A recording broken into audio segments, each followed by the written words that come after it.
Guys hi everybody. सो आज का हमारा टॉपिक है कि how to score 35 out of 35 हमारे सीबीएसई टर्म 1 के एग्जाम में, जो कि जिसकी डेट शीट आने वाली है अभी आई थिंक 2 या 3 दिन में। ठीक है, तो आई एम श्योर देखो सीबीएसई का जो पैटर्न चेंज हुआ है ना क्वेश्चंस का आने का एग्जाम में, तो इसे दो चीजें हुई हैं। एक जो हमारा लॉट है ना वो एकदम टेंस हो गया कि अरे यार एमसीक्यूज क्वेश्चंस आएंगे, अभी क्या करेंगे। और दूसरा एक लॉट है ना वो एकदम चिल हो गया कि अरे यार एमसीक्यू तो आने हैं, कोई बात नहीं, नहीं आता होगा तो गैस कर लेंगे। बट ये सेकंड वाली कैटेगरी थोड़ी खतरनाक है। तो हमको क्या है ना, हमको अच्छे से रिवीजन करना है। मैं आपको बता देती हूँ कि ये चिल होने वाली बात नहीं है। क्यों नहीं है? क्योंकि आप उसमें से कोई भी क्वेश्चन जो है, जैसे सपोज आपको पहले सब्जेक्टिव क्वेश्चन आता था तो आप उसमें से कुछ भी लिख देते थे, लेकिन यहाँ वो ऑप्शन नहीं है। आपको कॉन्सेप्ट क्लियर होना चाहिए, राइट? एक या दो क्वेश्चन में तुक्के मार सकते हो ना, बाकी सब में थोड़ी तुक्के मार सकते हो, right? So there are so many things जो आपको बेटा हेल्प करेंगी आपको स्कोर करने में 35 आउट ऑफ 35। आपकी थ्योरी पोर्शन में आपको पता है आपका 15 मार्क्स का जो है वो प्रैक्टिकल रहेगा। So I will give you few short tips कि आपको क्या क्या कर सकते हो आप, सो दैट आपको हेल्प मिलेगा अपना रिवीजन अच्छे से करने में। तो guys here is a big news for all of you. आपके लिए एक दशहरा एडफेस्ट फेस्टिवल हमारे यहाँ पे वेदांतु में सेलिब्रेट किया जा रहा है, जिसमें कि आपको क्या करना है बेटा, आपको जस्ट कोड यूज करना है MS Pro किसी भी कोर्स के लिए and you get the 50% off on any course you want to avail for, right? Isn't it interesting? तो लिंक है ना आपका डिस्क्रिप्शन बॉक्स में दिया है, ये वाला ये जो आपको अभी दिख रहा है। और इनफैक्ट एक minute, Here. So here you can find on this screen बेटा, ये जो है आपका लिंक है, देखो टॉप पे आपका दिया हुआ है। आपको कूपन कोड लगाना है MS Pro और दशहरा एडफेस्ट इज लाइव बेटा। आप कोई भी कोर्स आप लोगे उसमें आपको 50% सीधा ऑफ मिल जाएगा, राइट? मैं आपको बता भी देती हूँ कि कैसे कैसे आपको क्या क्या करना है। ये देखो, हाँ ये देखो बेटा। तो ये ऐसा आपके पास जो है एक, आपको पता है वेदांतु का होम पेज खुल जाएगा। वहाँ पे ये जो पोर्शन है यहाँ पे आपने यहाँ पे चेंज पे क्लिक करना है, आपके पास ये ऑप्शन आएगा। सपोज सबसे पहले हम लोग देख रहे हैं क्लास 13 लाइक ड्रॉपर्स का देख रहे हैं, तो हमारे पास 3 ऑप्शन आ गए। इसमें सबसे हम नीचे जाओ बेटा, नीट फॉर 2021, इस पर क्लिक करो। आपने कोर्स सिलेक्ट कर लिया, अब आओ ये देखो, these are the links which are given। ये देखो कोई भी आप प्लान चूज करो इसमें, है ना? कोई भी आपके पास लाइट है, क्लासिक है, प्लस है and all this is for the whole year, है ना? इस पे सब पे बेटा अभी आप कूपन कोड यूज करोगे MS Pro, आपको you know you will get the discount 50%। अगर मान लो कि अगर आपको जो है पूरे 1 साल का कोर्स नहीं बाय करना है, लाइक यू नो these आपको लग रहा है कि ज़्यादा है, वैसे लगना तो नहीं चाहिए, because you know you are just this plan is just for 2 days only. हाँ, तो अगर आपको फिर भी ऐसा लगता है, आप ट्राई फॉर 1 month पे क्लिक करो बेटा। उसमें आप देखो, आप अगर आप कूपन कोड यहाँ पे यूज़ करोगे, आई थिंक ऑलरेडी अप्लाइड है कूपन कोड, देखो MS Pro coupon code is applied, तो आपको बेटा 4000 का 2000 मिल जाएगा जस्ट फॉर 2 days। हाँ, तो चले जाओ अभी। और वैसे ही देखो 4000 का था, अभी आपको 2000 मिल रहा है, ठीक है? ये ड्रॉपर्स के लिए प्लान है जस्ट फॉर 1 month, ठीक है बेटा, राइट? अच्छा चलिए, तो ये आपके बेटा ये आपके कोर्सेज हैं। आपको पता है इसमें लाइट में, क्लासिक में, प्लस में इसमें आपको एक पर्सनल मेंटोर मिलता है, डाउट सॉल्व ऐप पे मिलता है आपका, ठीक है? एंड लाइट क्लासिक पे आपका ये जो ऑप्शन है पर्सनल मेंटोर का नहीं रहता है, बाकी सब कुछ मिलता है। So all these are your subject which you will get। देखो physics, chemistry, biology and these are our top teachers who are going to teach you for these you know sessions आपके जो ड्रॉपर्स के लिए है, ठीक है बेटा, right? चलिए, तो ये हो गया हमारा उसका। अभी चलिए चेंज करते हैं, बाकी देखते हैं अभी क्लास 12th के लिए बच्चों के लिए क्या है हमारे पास। तो क्लास 12th में बच्चे, अब देखो सबसे पहले हम टर्म 1 का देखते हैं, बिकॉज टर्म 1 जो है अभी बिल्कुल पास में आ गया है। तो टर्म 1 का जो है क्रैश कोर्स देखो आपको कितने मिल रहा है, जस्ट 3000 रुपीज़ में। वैसे कितना 10,000 का था, तो 3000 में आपको मिल रहा है। आपको कूपन कोड क्या लगाना है, MS Pro, देखो यहाँ पे लगा हुआ है MS Pro, ठीक है बेटा? डन है। तो light and classic, okay. Now let us just see for CBSE। अगर आपको आपको नीट के लिए देखना है तो देखें बेटा, नीट के लिए तो नीट के लिए बेटा आपके पास कौन कौन से प्लान है? Again these plans are that class 12th के बच्चों के लिए this plans are for the whole year. Light है, क्लासिक है, प्लस है। अगेन आपको अगर 1 मंथ के लिए ट्राई करना है, ये सिर्फ और सिर्फ कोर्स 1 मंथ के लिए आपको लग रहा है कि मुझे ट्राई करो, तो देखो आपको कितने में मिल रहा है, जस्ट 1700 में फॉर 2 days ओनली। हाँ, जब तक दशहरा एडफेस्ट इज लाइव, राइट। सो देखो बेटा यहाँ पे you can apply the coupon code MS Pro and you will get this course just for 1700, right. Otherwise आपका 3400 का है, ठीक है, done. So all these things you just are there for you guys for just 2 days, 50% of चल रहा है। So go and जाओ बच्चे, जल्दी से कोई भी कोर्स आपको चाहिए होगा, जाओ और फटाफट से इन 2 days के अंदर जाके ले लो, ठीक है।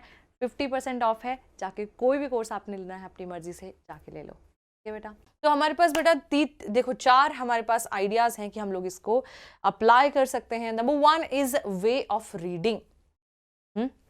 नंबर 2 होगा आपका रिवीजन, मैं आपको बताऊंगी आप कैसे रिवाइज कर सकते हो। नंबर 3 आपका PYQs, है ना। आप तो PYQs की कैसे बात कर रहे हो, इसको पैटर्न इस साल चेंज हुआ है, देखते हैं इसके बारे में क्या करते हैं। And number 4 CBSE question banks, ठीक है। तो 1 by 1 हम इसको देखेंगे यार। चलो सबसे पहले हम डिस्कस करते हैं वे ऑफ रीडिंग में आपको क्या करना है सो दैट आप कोई भी गलती ना करो जब आप उस MCQ के 1 2 3 4 में से एक को टिक कर रहे हो। तो क्या करना है, देखो आपको सबसे पहले all questions will be from NCERT, है ना। मैंने पहला पॉइंट ये लिखा है, दैट मीन्स आपको NCERT लाइन टू लाइन पढ़नी है। आसान काम है ना, लाइन टू लाइन NCERT पढ़नी है सो दैट अगर आपको क्वेश्चन वहां से आ गया तो एकदम आपको पता होगा कि what is the right option, है ना। आपको बिकॉज नीट में भी ऐसे होता है, सो यहाँ पे भी मोस्ट प्रोबेबली ऐसा होगा जो सिंपल क्वेश्चन होगा। 3 कैटेगरी है ना इसमें क्वेश्चंस की। देखो क्वेश्चन नंबर 1 जो होगा वो आपका जो है डायरेक्ट क्वेश्चन होगा, ठीक है, नंबर 1। दूसरा होगा आपका केस स्टडी बेस्ड क्वेश्चन होगा, जिसमें आपको केस दिया होगा, उसमें आपको कॉन्सेप्ट जो है आपका क्लियर होना चाहिए। तो वो भी आप लाइन टू लाइन उसको स्टडी करोगे तो all of the concept you will gate, ठीक है। और हमने तो वीडियोस दे ही रखे हैं और हम दोबारा से आ रहे हैं, यू नो, हमारे जो मेडीजी चैनल के सारे टीचर्स हैं, हम लोग दोबारा से आ रहे हैं आपको स्प्रिंट सीरीज लेके, जैसे नीट रात्रि थी वैसे, तो आप उसमें बैठ जाओ, ठीक है। लेकिन आपका कॉन्सेप्ट क्लियर होना चाहिए केस स्टडी बेस्ड क्वेश्चंस के लिए। नंबर 2 है ना, आपको केस दिया, आपको सॉल्व करना है केस। नंबर 3 है आपका AR। तो don't worry, assertion reason questions जो हैं आपके, उस पे भी हम एक वीडियो बना देंगे, एक लेक्चर एजर्शन रीजंस का रह जाएगा। सो आपको 3 कैटेगरी के क्वेश्चन जो हैं वो आने वाले हैं, जिसमें से सबसे जो फर्स्ट नंबर का है डायरेक्ट, उसकी जो क्वांटिटी है लाइक यू नो पेपर में वो ज्यादा होगी MCQs की। केस स्टडी बेस्ड और AR का बराबर का रेशो है, ठीक है। सो ये भी मैं आपको बता दूंगी आपको क्वेश्चन पेपर कहाँ से मिलेंगे, right. So all these things, number 1 आपको NCERT line to line read करना है और सारे क्वेश्चन आपके NCERT से ही आएंगे, ठीक है। उसके बाद how many times for CBSE, आपको कितनी बार पढ़नी है NCERT, बिकॉज देखो बायो पूरा थ्योरी है ना, थ्योरी में कॉन्सेप्ट्स हैं। सो आप जब चैप्टर अच्छे से रीड करोगे, एक अच्छा लेक्चर अटेंड कर लोगे, मेरे लेक्चर अटेंड कर लो, all of the topics are there, है ना। रिप्रोडक्शन पे आपका सारे हैं, जेनेटिक्स पे आपके बॉटनी वाले टीचर ने आपके सारे लेक्चर्स अपलोड किए हैं, गो थ्रू देम। तो कितनी बार आपको पढ़नी है बेटा, 3 to 4 टाइम्स पर चैप्टर, है ना। 3 से 4 बार आपको NCERT लाइन टू लाइन पढ़नी है। क्लियर है ये? हाँ, डन है, ठीक है। तो चलो ये हो गया आपका वे ऑफ रीडिंग। आपको 3 तरह के क्वेश्चन आने वाले हैं, डायरेक्ट क्वेश्चन, डायरेक्ट कॉन्सेप्ट होगा उसमें, केस स्टडी बेस्ड होगा, एजर्शन रीजंस। कैसे इसकी क्वेश्चन की प्रैक्टिस होगी अब हम उस पर चलते हैं, ठीक है। अब हम सेकेंड पॉइंट पे आते हैं, दैट इज रिविजन। अब रिवीजन क्या मायने रखती है और इसके इंपॉर्टेंस क्या और कैसे रिवीजन करना चाहिए। Number 1, while revision make your own mind maps. पता है ना आपको माइंड मैप्स क्या होते हैं? जिसको नहीं पता है सिंपल सर्च करना mind maps by Meenakshi ma'am Vedantu. सारे चैप्टर्स पे, जितने भी चैप्टर आपके आने वाले हैं ज़ूलॉजी सेक्शन के, इनफैक्ट आपके सबके माइंड मैप्स आ जाएंगे उसमें। माइंड मैप होता है एक, बस एक छोटा सा वो करके उसमें वो बना दिया। तो जैसे आप माइंड मैप बना दो, सपोज मान लेते हैं कि हम लोग एक बायोटेक पे वो बना रहे हैं, माइंड मैप बना रहे हैं, ठीक है। तो बायोटेक्नोलॉजी को आपने सेंटर में रखा, उसका अपने वेक्टर्स चाहिए होते हैं, उसमें होस्ट चाहिए होता है, फिर उसमें और क्या क्या चाहिए होता है ना, वेक्टर्स कितने तरह के हैं। तो आप एक को आगे आगे एक्सपैंड करते गए। तो इस तरह से आप उसके माइंड मैप्स बना लो, ठीक है। बहुत ईजी होता है उसको दोबारा दूसरी बार पढ़ना, आपका एफर्ट भी कम लगता है। पहली बार जब आप किसी चीज़ को पढ़ते हो तो उसमें ज़्यादा एफर्ट लगता है, जब दूसरी बार जब उस चीज़ को पढ़ते हो, ठीक है ना, उसमें कम एफर्ट लगता है अगर थोड़े टाइम स्पैन में पढ़ोगे तो इससे हमने ये सीखा कि अभी जब आपने एक बार पढ़ लिया तो उसको रिवाइज करने में ज़्यादा गैप नहीं देना है, आपने उसको विद इन अ वीक उसको दोबारा उठा लेना है, ठीक है। अगर आप 2 वीक का भी टाइम दे दोगे तो वो गया चैप्टर, आपका टॉपिक गया, समझ रहे हो आप। तो फर्स्ट यू हैव स्टार्टेड, सबसे अच्छी बात है अपने माइंड मैप्स बनाए। माइंड मैप्स बना के अब दूसरी बार क्या हुआ, जब आप दूसरी बार उसको स्टडी करोगे और पक्का होगा टॉपिक। तीसरी बार आपको सपोज फर्स्ट टाइम कितना अपना टाइम लिया एक चैप्टर को पढ़ने के लिए, 3 घंटे ले लिए, रफ आइडिया ले लेते हैं, ठीक है। सेकेंड टाइम उस चैप्टर को देखना आपको पढ़ने में 1 घंटा लगेगा, 1 आवर, ठीक है, 1 आवर लगेगा। थर्ड टाइम जब आप उसको पढ़ोगे आपको हो सकता है 15 मिनट ही लगे, ठीक है। लेकिन ये पॉसिबल कब हो पा रहा है, जब आप इसको 3-4 दिन के उसमें रिवाइज कर ले रहे हो। That is the power of revision. ये हमारे साथ भी होता है ना। मैं भी अगर एक चैप्टर को पढ़ाऊँ, उसको मैं 1 साल बाद उठाऊंगी, बहुत एफर्ट लगेगा, लेकिन मैं उसको दोबारा पढ़ाती रहूंगी, then it will take less time. You getting my point, ठीक है, डन है। तो कितनी बार पढ़ना है, हाउ मेनी, मैंने आपको बता दिया कि कितना आपको स्मार्टली स्टडी करना है, छोड़ना नहीं है उस चैप्टर को, ठीक है। अगर आपको ये लगता है कि पेपर से पिछले दिन आप पढ़ लोगे और फिर 1 घंटे में सुबह रिवाइज कर लोगे, तो ये आपको गलत लगता है। Telling you from my own experience. हाँ, make your own short notes, अपने ही शॉर्ट नोट बनाने हैं अपने रिवाइज करते हुए, ये बहुत ज़रूरी है, ठीक है बेटा। तो mind map, short notes and repeatedly उस चैप्टर को बार बार या उस टॉपिक को बार बार पढ़ना, राइट, समझ में आ गया, ठीक है। तो क्या होगा बेटा, आपका जो कॉन्सेप्ट है वो एकदम हो गया पक्का। कॉन्सेप्ट को कोई नहीं हिला सकता। जब कॉन्सेप्ट को कोई नहीं हिला सकता, चाहे आपका डायरेक्ट क्वेश्चन आए, चाहे एजर्शन रीजन आए, चाहे आपका केस स्टडी बेस्ड क्वेश्चन आए, राइट। सो ये हो गया आपका रिवीजन। तो आपको इस तरीके से रिवीजन करना है। बायोलॉजी में रिवीजन करना बहुत आसान होता है बेटा, बायोलॉजी से है ना आसान भी बहुत होती है इफ आप उसको अच्छे तरीके से पढ़ेंगे तो, राइट। नंबर 3, PYQs, है ना। आपको क्या करना है, practice PYQs after every chapter और आफ्टर एवरी टॉपिक। ये डिपेंड करता है आप पे। कुछ एक ऐसे बच्चे होते हैं जो पूरा चैप्टर पढ़ के फिर उसके PYQs करते हैं, कुछ एक टॉपिक वाइज करते हैं। आपको मार्केट में दोनों टाइप की बुक्स जो हैं वो अवेलेबल हैं, कोई जो चैप्टर वाइज होंगी, कोई टॉपिक वाइज होंगी, ठीक है। MCQ कुछ नहीं, आपने जाना है MCQ जो क्वेश्चन बैंक्स होते हैं वो उठाना है, ठीक है। जैसे ओसवाल का काफ़ी अच्छी बुक है, मैंने देखा है, आप जाके उसको खुद ले सकते हो, ठीक है बेटा। तो आपने प्रीवियस ईयर क्वेश्चंस जो हैं वो ज़रूर सॉल्व करने हैं। और आपको ये लग रहा होगा कि मैम इतने क्वेश्चंस तो आए ही नहीं हैं, तो इतने क्वेश्चंस को कहाँ से मिलेंगे। तो देखो बेटा, जितने भी आपके पुराने पेपर हैं, आपको पता है 5 आपके MCQs तो आया ही करते थे, ठीक है। आप जाओ, उसमें से पता चल जाएगा को किस टॉपिक में से ज़्यादा क्वेश्चंस उठाए गए हैं।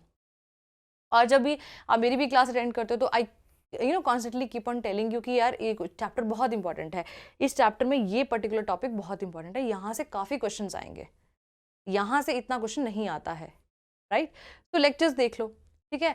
अब जाओ और प्रीवियस ईयर पेपर्स उठाओ और उसमें से देखो कि कहाँ से जो आपके टॉपिक्स हैं वो ज़्यादा क्वेश्चन पूछे गए हैं, ठीक है बेटा।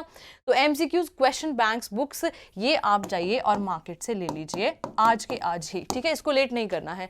अगर आप कितना पढ़े जा रहे हो लेकिन आप अपना रेसिप्रोकेशन नहीं देख रहे हो, रेसिप्रोकेशन का मतलब आपने अपना ग्रोथ नहीं देखा। आपने चैप्टर पढ़ लिया, आपको समझ में भी आ गया, लेकिन उसका रिजल्ट कैसा, जब तक आप क्वेश्चन नहीं सॉल्व करोगे वो पता कैसे चलेगा।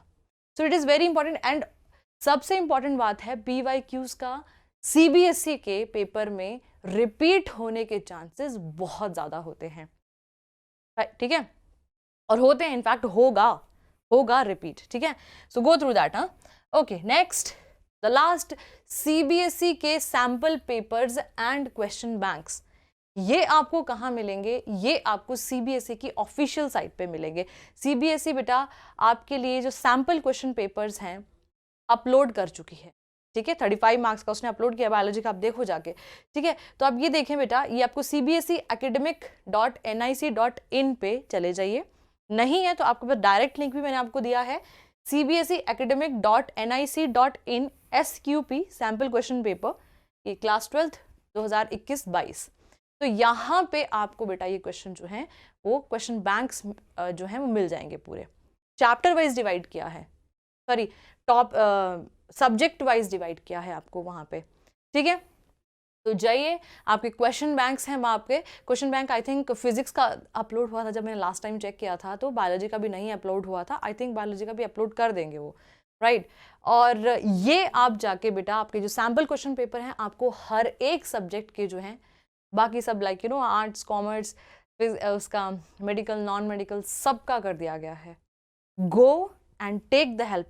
कभी कभी ऐसा भी होता है कि जो सीबीएसई अपना सैम्पल पेपर देता है, आई एम नॉट सेइंग कि ऐसा होगा, उसमें से भी आपके बहुत सारे क्वेश्चन जो है वो रिपीट हो जाते हैं और आपको आइडिया चल जाएगा कि केस स्टडी बेस्ड क्वेश्चन जो है वो किस तरह से पूछा जा रहा है, एजर्शन रीजन जो है वो किस तरीके से पूछा जा रहा है, ठीक है। बस इतना सा ही काम करना है। सबसे इंपॉर्टेंट चीज मैं फिर फर्स्ट स्लाइड पे आऊंगी, आपको क्या करना है बेटा, सबसे इंपॉर्टेंट चीज है ये वे ऑफ रीडिंग आपको चेंज करना। लाइन टू लाइन पढ़ो, कॉन्सेप्ट आपका क्लियर हो गया, जैसे कॉन्सेप्ट आपका क्लियर हो गया, नो मैटर किस तरीके का क्वेश्चन पूछे आपसे, ठीक है, लाइन टू लाइन पढ़ो। सीबीएसई की I you know agree with this कि कुछ एनसीईआरटी की कुछ ऐसी लाइंस हैं जो डिकोड करनी पड़ती हैं, उसके लिए हम हैं ना, हम कर रहे हैं यहाँ पे। तो आप कोई लेक्चर अटेंड कर लो अगर आपको बहुत प्रॉब्लम आ रहा है, इनफैक्ट नीट रात्रि में चले जाओ, सारे क्वेश्चन हमने टाइप जो है वो डिस्कस किए हैं, है ना। और नहीं है तो हम लोग we are coming back again with a long session, और जिसमें हम लोग आपके सारे चैप्टर जो हैं वो रिवाइज कराएंगे, ठीक है बच्चे। So that's all from my side, summing up all these 4 points। Way of reading आपको देखना है, रिविजन देखना है, PYQs देखना है एंड CBSE क्वेश्चन बैंक्स देखना है। nobody can stop you to score 35 out of 35 you know आपके CBSE term 1 में। Okay, so I'll see you guys in the next video. Thank you very much. All the best.